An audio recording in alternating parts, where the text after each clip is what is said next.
Trending at InfoWars right now, the communist Chinese suppress Christians while reaping profits from Christmas exports.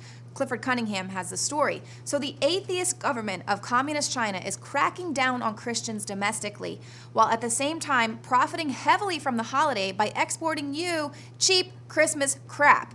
They have actually exported approximately 1.1 billion in Christmas tree ornaments to the United States in just the first 9 months of the year alone. That is 92% of all decorations imported, including 87% of Christmas lights. That is a lot of crap.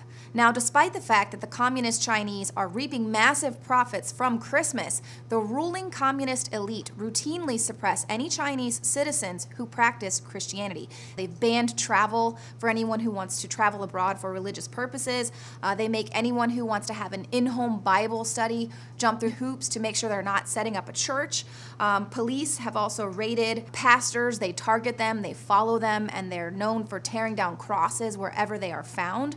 Now, the official government census records the number of Christians in China at 28 million, or about 2% of the country's population. The number, of course, could be much larger, as many people there are afraid to announce that they're Christians because they fear persecution.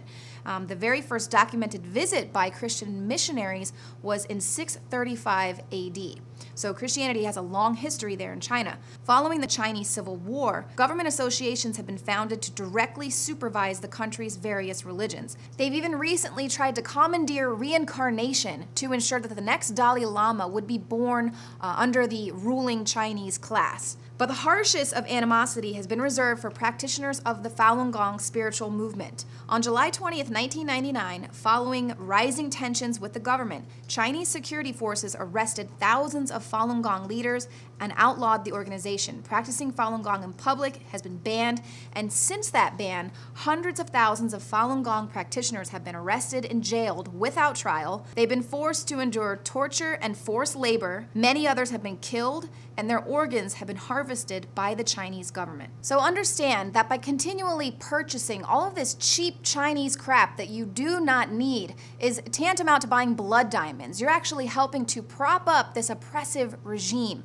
Now, I know that it's hard to resist cheap imports, but there are ways you can get your decorative holiday fix. For instance, most people clean out the house following every single holiday, and you can find some really great items at your local charity shop, not in a big box store that's filled with cheap Chinese imports.